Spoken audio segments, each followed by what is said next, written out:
Hi, my name is Mohammad Fahad. I'm a postgraduate student from University of Sussex, and I'm here to present a small presentation on aircraft propulsion systems.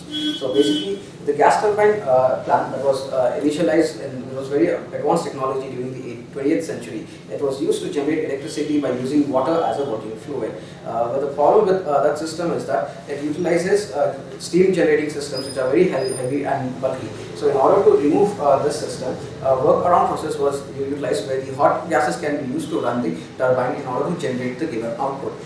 So the basic process would be definitely that if any working fluid has to be compressed in a turbine cycle and then expanded while passing it through the turbine. This expansion of gas will cause the turbine to rotate and hence generate the given output. Now, and hence generate the given output. Basically, the gas turbine plant will have few components. That is the compressor, combustion chamber, and the turbine as shown in the figure.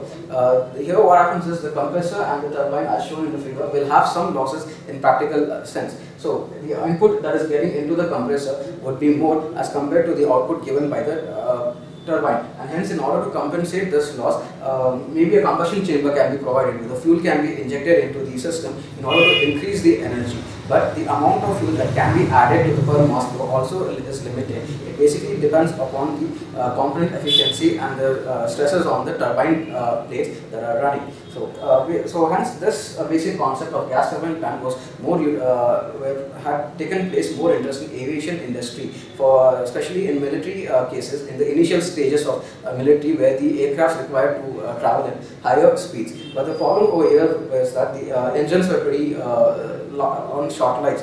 They were poor reliability, and the fuel consumption was very high. So workaround process was definitely required so that it can be used into civil industry. Now the gas turbine plant basically is based on the laws of motions, which is nothing but Newton's first law, Newton's second, Newton's third law, Bernoulli's principle, Einstein's law of conservation, Boyle's law, and Charles' law. As we know, the first law basically it states that a body in rest or in motion tends to be in rest or in motion unless an external force is added upon to it. Or Newton's second law, which states that if there is an imbalance of forces acting on a body, the body will cause acceleration in the direction of force that is greater. The acceleration will be directly proportional to the force but inversely proportional to the mass of the body. Newton's third law says basically for every action there would be an equal and an opposite reaction. Bernoulli's principle says that if the volume of if the velocity of a gas is increased, its pressure decreases, which is vice versa also holds true. That is, if pressure is increased, the velocity can be decreased, and this forms the basic conservation of energy of Einstein's law of conservation, which says that in the universe energy is constant. It can neither be created nor be destroyed, but thing is it can be transformed. Boyle's law basically states that you've got a gas at a constant pressure, at a constant temperature, and with this, the increase in the volume will cause a decrease in the pressure. And the Charles law basically states that a gas at a constant pressure will increase in volume if the temperature increases. So these are the basic laws that actually govern the aircraft propulsion system. Now, based on these laws, the aircraft propulsion system was basically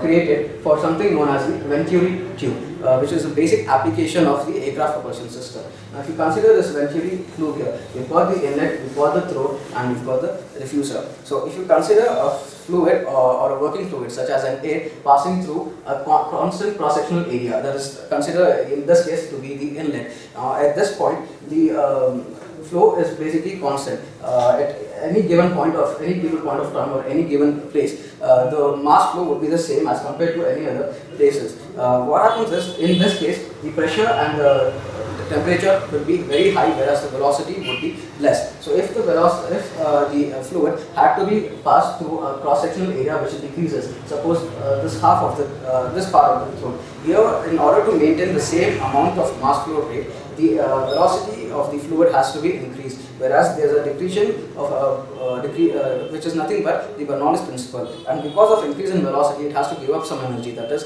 decrease in pressure and temperature, that leads to loss of conservation of energy. And this holds true if the process is reversed, that is it follows from the smaller area to a divergent area or the broader area, which in case results that the velocity would be decreased over here, but the temperature and the pressure would be increased. So this is basically a small principle that was invented through Venturi tube in order to understand the laws of motion. Now, similarly, what happens is the propulsion system is also based on the same process. Now, if you consider a balloon that has been inflated and the stem is closed, the forces that are acting, internal forces acting on the surfaces are constant, because there is no way for the gases within the balloon to go away, and hence there is no net movement, it stays constant. But what happens if the stem is open? There is a disturbance in the pressure within the surfaces. The small gap that opens is nothing but it forms a convergent nozzle where the escaping gas passes through that area, and hence the velocity will increase, pressure decreases, and the temperature decreases, which causes the forward motion of the balloon. So this basic principle was the main idea for how a propulsion can be increased. Now the problem over here is, because the balloon has nothing but a small volume of gases, so its flight would obviously get reduced. So now what happens is, so consider if the same balloon is elongated into a form of a pipe.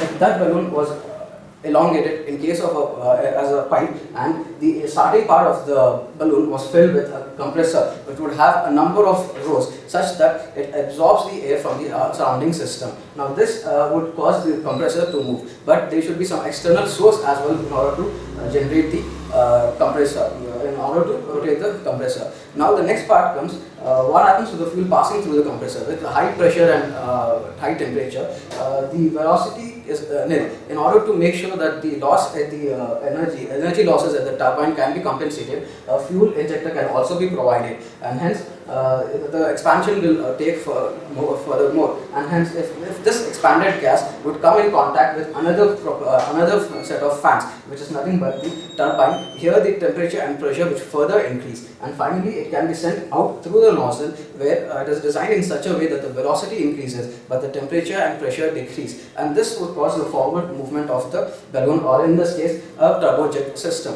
So this is basically a small step how the turbojet system came into process.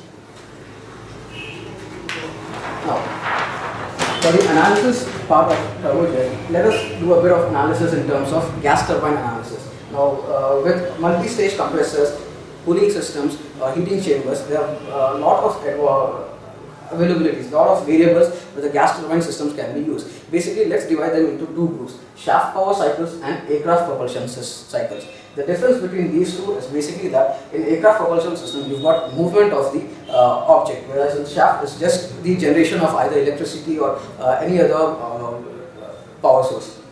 Now, in order to analyze this, let us take up an ideal gas turbine cycle, such as a Brayton cycle or a Joule cycle.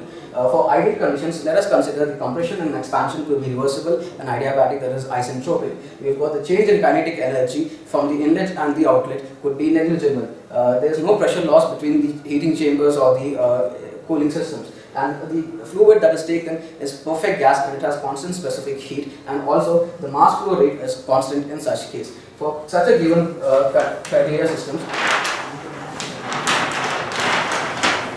let us take a Brayton cycle system where you've got the compressor, turbine and the fuel. The TS diagram is as shown over here, and the pressure and the expansion, the whole process within the cycle is given here. Basically, the air would be compressed and then given into the chamber system, where the air is heated to at a constant pressure. Once this is done, the heated gas is then given to the turbine, which is again increased to high pressure and temperature, and then given out into the nozzle for giving out into the surrounding, which forms nothing but an open cycle. Now, taking these into considerations, the steady flow equation is basically given as Q, which is H2 minus H1 plus half of C2 square minus C1 square plus W.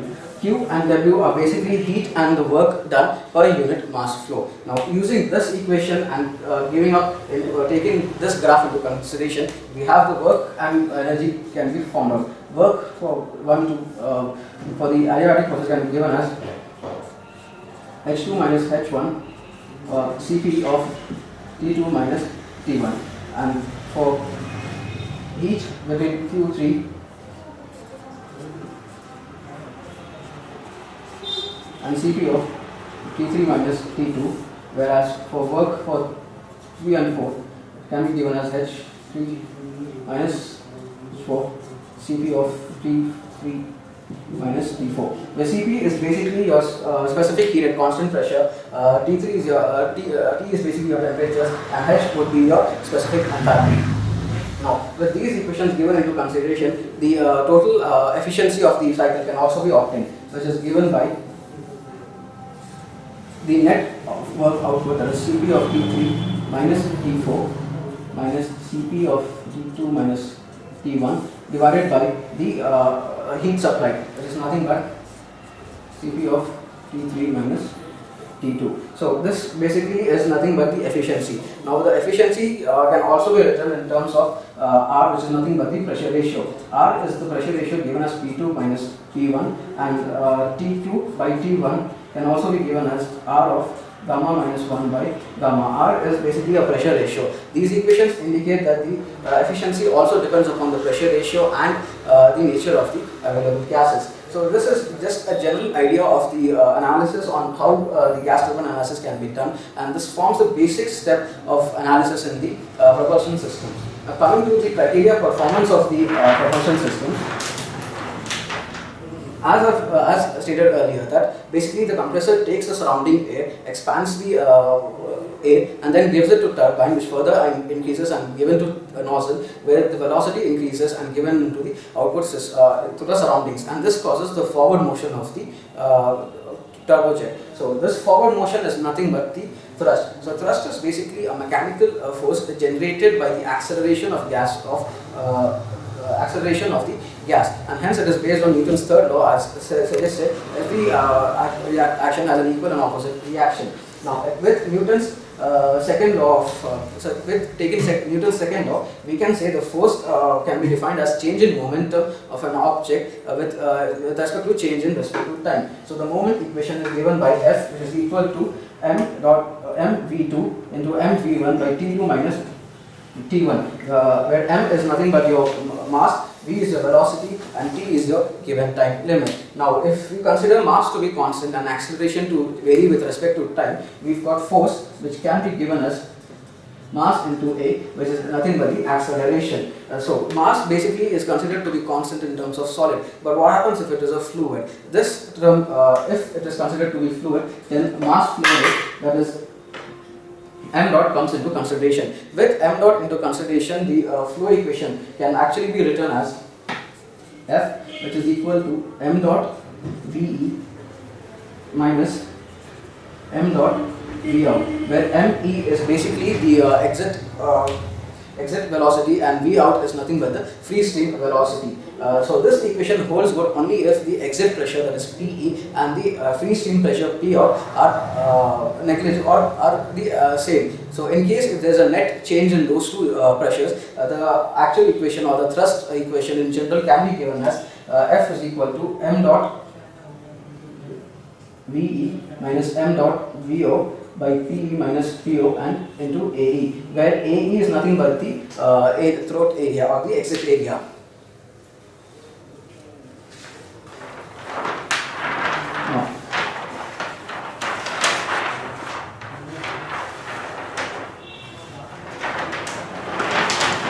Based on those two equations, it can be seen that in order to obtain a high thrust, there are two ways of doing it. Basically, you can increase the mass flow rate, in which case, even if as long as the exit velocity remains higher than the inlet velocity, the maximum thrust can be obtained. This system is actually used in propeller aircraft, turbofan engines as well. The other method is basically high exit velocity at a moderate mass flow rate. So if you consider as long as the exit velocity is higher than the inlet velocity with moderate mass flow rate, you can still get a high thrust. This is implicated in turbojets with afterburners and rockets. Now, the types of propulsion systems. So, based on how the thrust is required, types of propulsion systems can be turbojet with afterburners, turboprops, ramjets, rockets, and turbofans. So, if you consider let's take one of them, each propulsion system one by one. So, the first one is basically the turbojet or the turbojet with afterburner. Now, if you see the system, it basically has the inlet, a low pressure compressor, a high pressure turbine, a low pressure, and a nozzle. So, The turbojet basically is a very simple, is the most simplest form of the engines. The surrounding air is taken into the inlet, from the inlet to the compressor. The compressor is basically a different set of rows of blades that keep turning alternatively in order to increase the pressure at each stage. Once it is increased, it is then given to the combustion chamber, where the fuel is then interacted with the fluid, and where the expansion of the gas takes place. This expanded gas is again given into the turbine, which again increases the pressure and temperature. And finally, it's given to the nozzle, where the velocity is decreased and the velocity is increased and the pressure and temperature increases. Sometimes the turbojet is also provided with afterburners for aircraft that need high maneuverability, like military aircraft, which need to overcome the drag at the point of crossing the speed of sound, in which case there is an extra flame holder given after the nozzle. Once this comes into contact, the the velocity again is decreased and pressure is increases, and the whole nozzle is again redesigned in order to make sure that the velocity is increased and temperature pressure decreases, as said earlier. So the next one is the turboprop. Turboprop is basically a combination of a propeller and a turbojet. The turbine basically drives the compressor as well as the propeller. So the air, the fluid that has been provided into the system is basically from both the inlet, from the propeller as well as the compressor. The turboprop has an advantage of both the propeller and the turbojet. Turbojet in sense of having thermal production, and with propeller it can have efficiency of takeoff for heavily loaded aircrafts.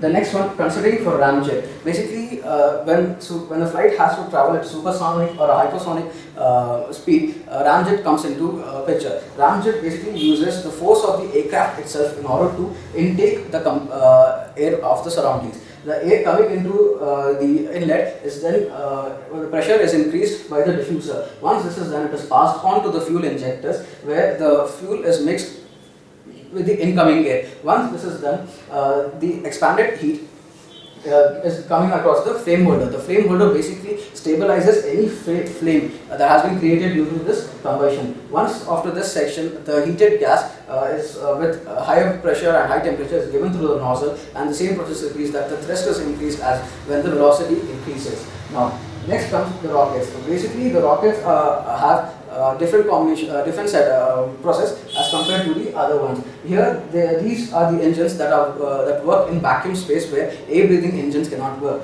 They have the fuel and the oxidizer components within the system itself. They are sprayed into the combustion chamber, where the velocity would be completely nil, whereas the temperature and pressure would be extremely high. This condition is created in such a way that it forms a supersonic wind tunnel system. So it has the capability of transferring this product of combustions from the combustion chamber to a convergent divergent nozzle, where the velocity is expanded severely such that the pressure and temperature decreases and a huge thrust is obtained. But the only disadvantages with this system is that it has less efficiency as compared to the other propulsion systems. So this was basically a brief definition of how propulsion system can be obtained. I thank you for giving me an opportunity in presenting this topic. Thank you.